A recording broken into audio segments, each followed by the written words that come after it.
Hello everybody, my name is Edward Harley and welcome to another episode of Will You Press the Button? Now, I had so much fun doing it last time, so I thought I'd make another episode. So let's look at our first question, shall we? You'll be the best player of your favorite video game and be slightly famous from it. But all the money you make from it playing it in competition will be burned in front of you after you win. Well, think about it, I would be famous then, so I could potentially make more money afterwards. So, I mean, sure, that money might be burned, but I'm already, kind of famous, so let's just move on to the next one. So, yeah, I'll press that button. Oh, we're kind of split. It was a long one. You have been diagnosed with stage 3 cancer, non-surgical, but you can survive more than a few years with chemotherapy. But you live in America, and by the first year of treatment, you're completely broke. You've lost your house, are in immense debt, and are while still alive, have nothing to your name. So they're pretty much doing life here. I wonder if someone wrote this because they were bitter, or just that's what happened to them. And that's horrible. That's kind of how the American medical system works in general. Just like, you get treated, then they rob you blind. That's hard because it's not surgical, and then you get the chemotherapy. You can live a few more years, but then then what? You have nothing else. You have nothing left. I mean, if you still have your loved ones and stuff, and they could hopefully take care of you if you have some, but then you're in debt, and then you leave that debt to everybody when you're done. It's always a very, very tough decision. This is a very serious subject with this. So this is heavy. I was not expecting this to be heavy. I wanted this to be light and comical and funny. So, things like poop jokes and sex things, and this is heavy. I'm not answering this one. You can answer it. Tell me what you would do down in the comments, because I'd really like to know, because that's a very deep, heavy kind of question. This gets real issues here. You get to live in a cool adventure video game, but as an NPC. So you pretty much have to say the same thing over and over and over and over and over again.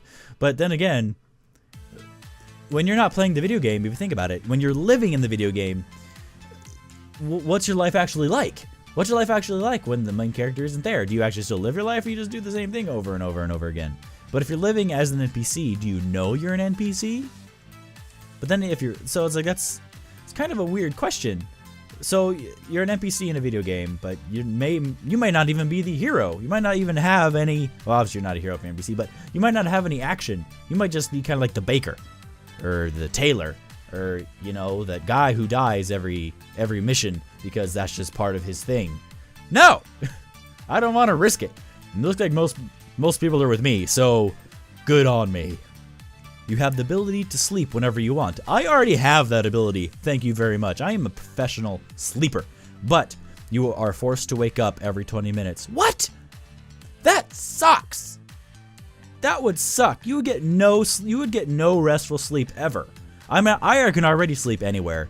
I mean, I've slept on buses and taxis and cars and airplanes and benches, and I pretty much have slept everywhere, and I'm very good at falling asleep. When I want to, bam, I'm done. I'm out. So no, I'm not pressing that button. Looks like most people wouldn't. But why would you? You would get no restful sleep. You would be tired. You would be worn the fuck out all the time. So no. Your partner makes you a sandwich. Speaking as a man, that's the dream. Okay. But their sandwich has bacon, yours does not. I'm fine with that. I didn't have to make it.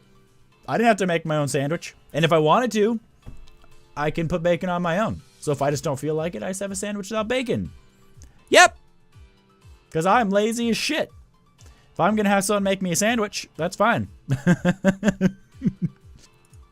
You receive infinite wisdom, but you lose all ability to communicate with another human being in any way.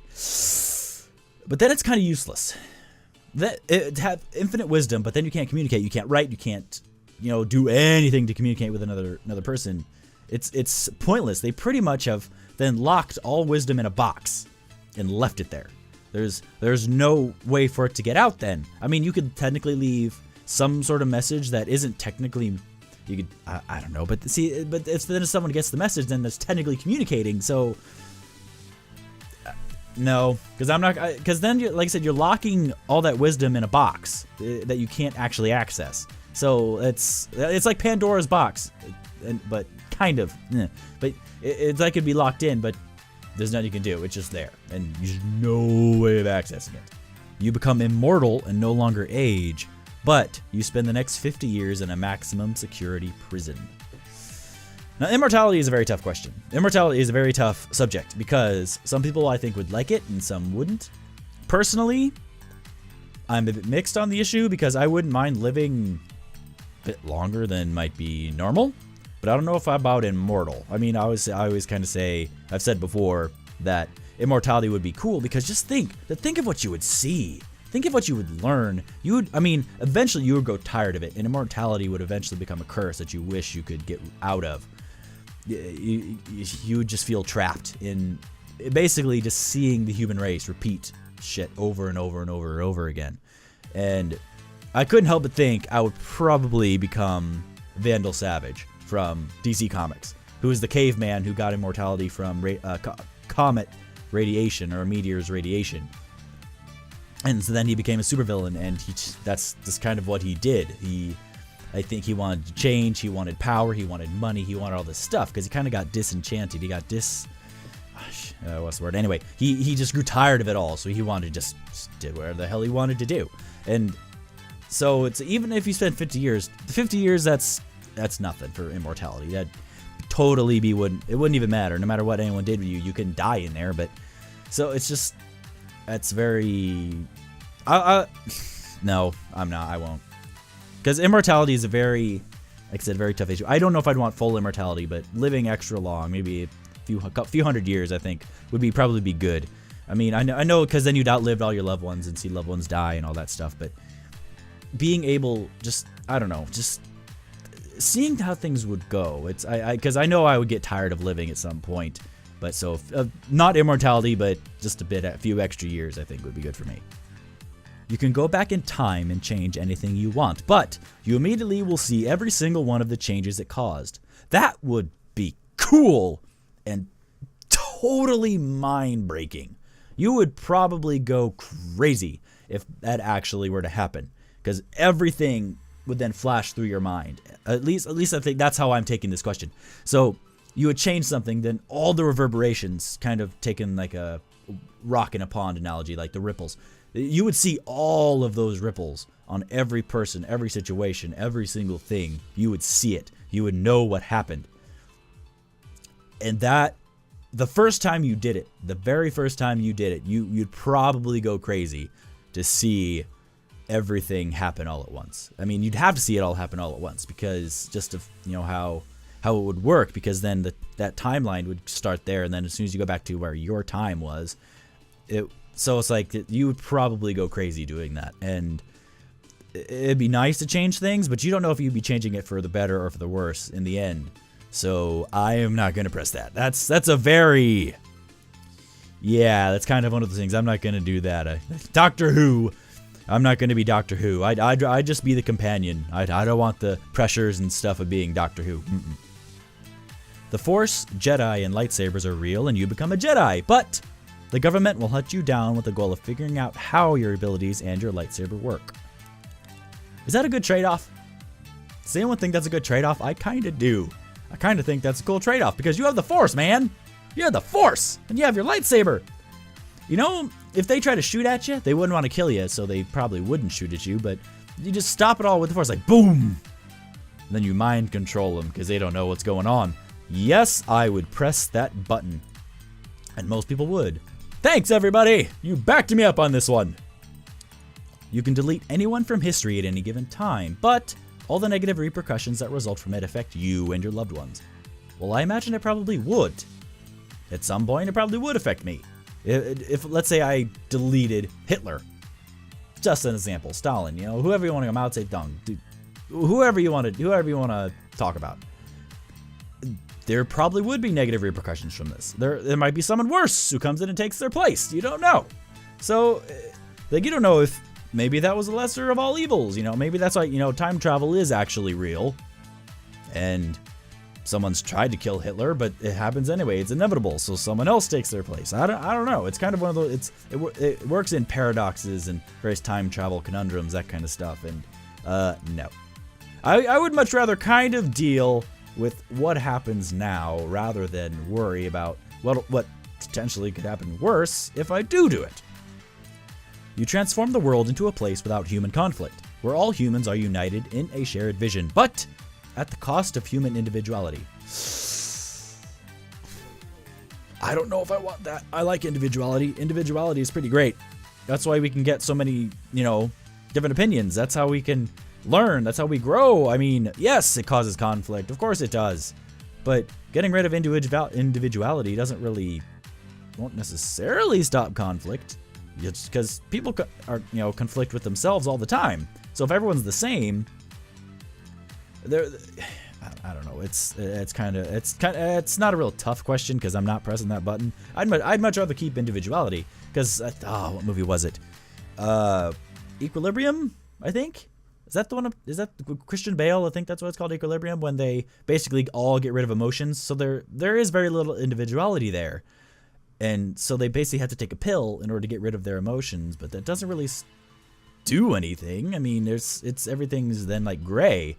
They don't really advance. They're kind of stuck. They're stagnant. They don't think anymore. And, because it's hard to think when you don't have disagreement. You need disagreement in order to grow properly.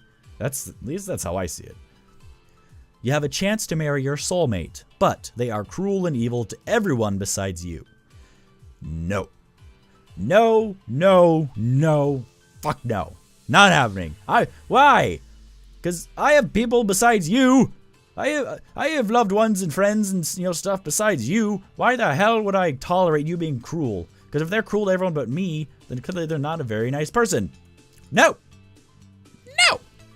A lot of people apparently they don't really care about anybody else. They're like, I got my soulmate. That's how I do it. That's how I work.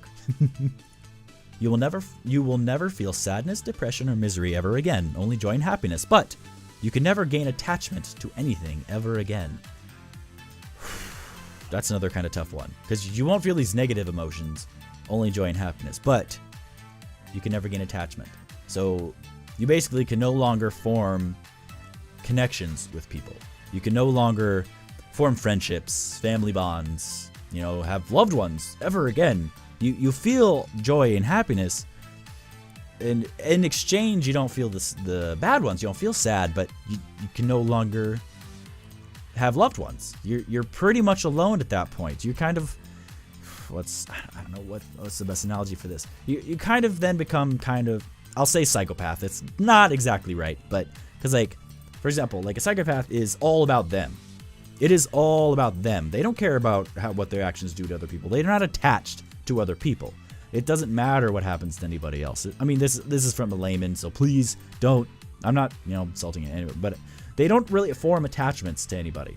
So they might feel, because it's not like they don't have feelings. They don't have a conscience. That's usually what it means. So they might feel happiness and they might feel these things, but they don't form attachments. And so it's kind of one of those things. So that's kind of what you would become slightly. I mean, you would still care about people in this case, but you would no longer be able to keep people around. You would no longer be able to, I don't know, you basically have no friends that you'd care about because you won't grow attached to them. So that's kind of a tough question. So I think I'll end on this question just because it's a very I probably wouldn't press the button, but I don't know. It depends. I haven't had major depression or sadness, misery, that kind of stuff go on. So I don't know if other people who have felt it, if they think that'd be worth it. So I'll leave that up to you guys. You can tell me what you think down in the comments. I would love to hear what you guys think. And I hopefully will do some more of these later because some more Will You Press the Button videos because I really like doing this. So thank you all so much for watching, and I hope to see you in the next video. Bye. That's right, Marvelous. Yeah. Let's get this shit. Let's own this. Let's own him. Let's kill him. Let's get him. Yeah. That's right, zombies. You got nothing on me. I learned from the last one. I just like how it just sticks out. It just sticks out their face. It's just, I mean, the gameplay is just so simple, but it's so awesome.